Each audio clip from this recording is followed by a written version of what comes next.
খুব কম তেল মশলায় হয়ে গেল তেল পটল।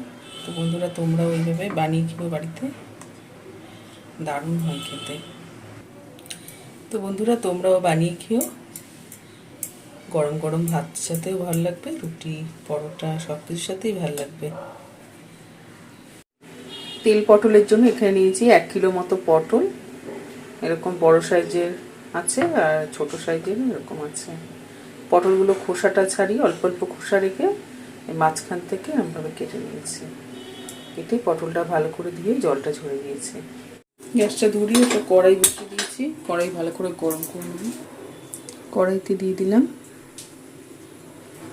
25 গ্রাম মতো সর্ষের তেল।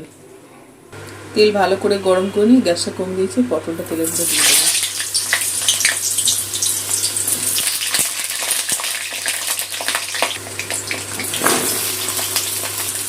পটলের পরিমাণ অনুযায়ী দিয়ে দিলাম 1/2 চামচ নুন, 1/2 চামচ হলুদ গুঁড়ো। নুন হলুদটা পটলের সাথে মিশিয়ে নিয়ে পটলটা ভেজে নেব।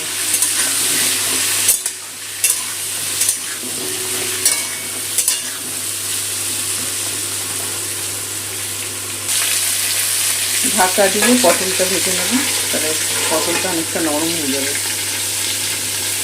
এদিকে পটল ভাজা হোক, একটা বাটা মশলা বানিয়ে নেব। একটা বাটা মশলা করবো, নিয়ে নিয়েছি এখানে কাঁচা পাকা 4টে লঙ্কা, একটা মিডিয়াম সাইজের টমেটো আর 1 ইঞ্চি মতো আদা। অল্প একটুখানি জল দিয়ে দিতে নেব।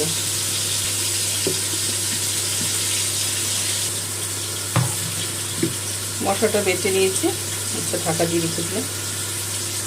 মশলা বাটতে বাটতে এদিকে পটলটাও ভাজা হচ্ছে। 2-3 বার ঢাকা খুলে পটলটা একটু ভালো করে ভেজে নিয়েছি।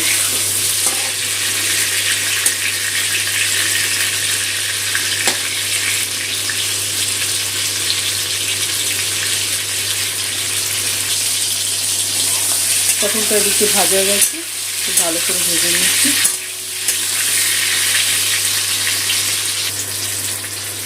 তেলটা থেকে পটলটা নামিয়ে নেব।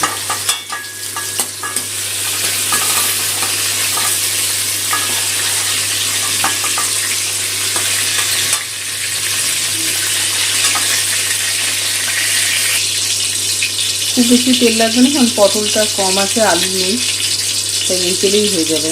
তো দিয়ে দিলাম গোটা গরম মশলা, জিরে, তেজপাতা, শুকনো লঙ্কা ফোড়নে। ফোড়নটা একটু তেলে ভেজে দেবো।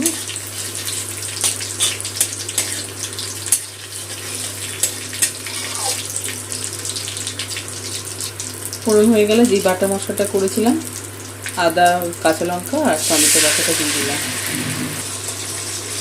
টমেটো আর আদা বাটাটা একটু তেলে কষিয়ে নেবো, যাতে কাঁচা গন্ধটা চলে যায়।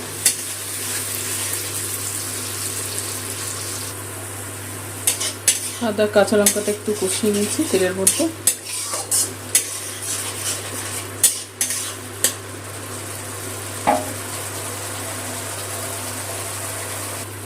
এর মধ্যে দিয়ে দেবো 4 চামচ মতো ফ্যাটানো টক দই, এখানে 50 গ্রাম মতো টক দই আছে।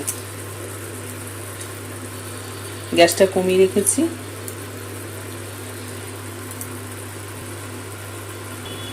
এর মধ্যে দিয়ে দেবো বেশি কিছু গুঁড়ো মশলা, ঝাল লঙ্কা দেবো না, কাঁচা লঙ্কা বেটে দিয়েছি। দিয়ে দেবো নুন, হলুদ, কাশ্মীরি লঙ্কার গুঁড়ো, জিরে ধনে গুঁড়ো, চিনি সব 1/2 চামচ করে। টক দই আর গুঁড়ো মশলাটা বাটা মশলাতে কষিয়ে নেবো। মিশিয়ে নিলাম, মিশিয়ে কিছুক্ষণ কষিয়ে নেবো।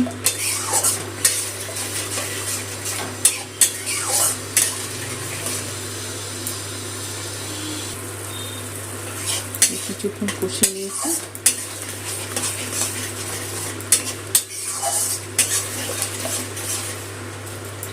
টক দই থেকে তেল ছাড়তে শুরু করেছে।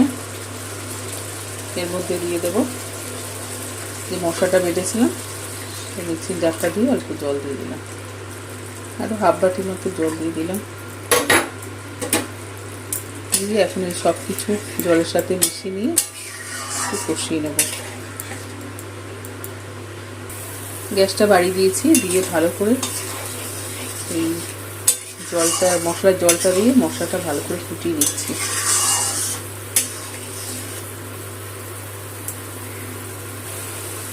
ভালো করে ফুটিয়ে নিয়েছি মশলাটা।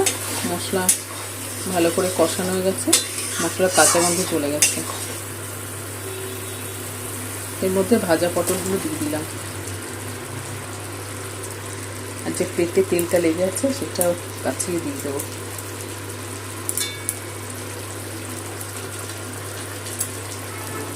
প্লেটে যে তেল লেগেছিল সামান্য একটু জল দিয়ে ধুয়ে দিয়ে দিলাম।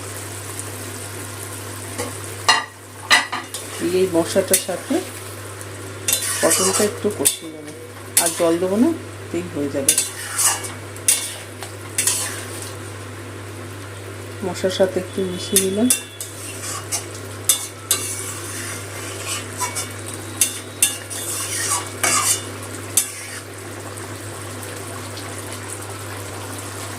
পটলটা ফুটতে শুরু করেছে, ঢাকা দিয়ে পটলটা সিদ্ধ করে নেবো। লো হিটে 10 মিনিটের মতো রেখে দেবো। 10 মিনিট মতো ঢাকা দিয়ে রেখেছিলাম। গ্যাসটা লোতে করে দেখে নেবো যে পটলগুলো সিদ্ধ। ভাজতে ভাজতেই অনেকটা নরম হয়ে গেছিলো, পটলগুলো ভালো মতো সিদ্ধ হয়ে গেছে, আর জলটাও অনেকটা টেনে গেছে, ঘন হয়ে গেছে। তেল পটলটা হয়েছে, ওপর থেকে একটু গরম মশলার গুঁড়ো ছড়িয়ে দিলাম, আর একটু দিয়ে দেবো ধনে পাতা কুচি। তাহলে তৈরি হয়ে যাবে আমাদের দাম সুস্বাদু তেল পটল। গ্যাসটা বাড়িয়ে দিয়েছি, দিয়ে গরম মশলা আর ধনে পাতা কুচিটা একটু পটলের সাথে মিশিয়ে নিয়ে একটু ফুটিয়ে নেব।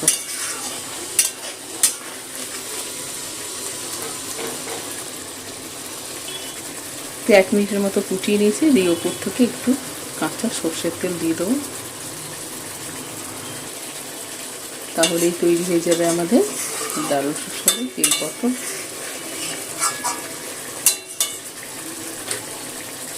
তেল পটলটা হয়ে গেছে, গ্যাসটা বন্ধ করে দিলাম।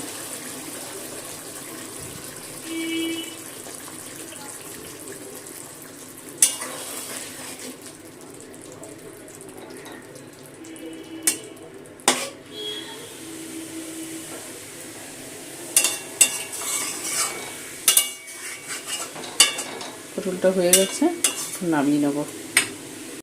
খুব কম তেল মশলায় হয়ে গেল তেল পটল। তো বন্ধুরা তোমরাও এইভাবে বানিয়ে খেও বাড়িতে, দারুণ হয় খেতে। তো বন্ধুরা তোমরাও বানিয়ে খেও, গরম গরম ভাতের সাথেও ভালো লাগবে, রুটি পরোটা সব কিছুর সাথেই ভালো লাগবে। তো বন্ধুরা তোমরাও কোনো নিরামিষের দিন এরকম নিরামিষ তেল পটল বানিয়ে নিয়ে ভাত দিয়ে রুটি পরোটা সব কিছুর সাথে ভালো লাগবে। ভালো লাগলে প্লিজ বন্ধুরা একটু লাইক দিয়ে সাবস্ক্রাইব আর ফলো করে দিও।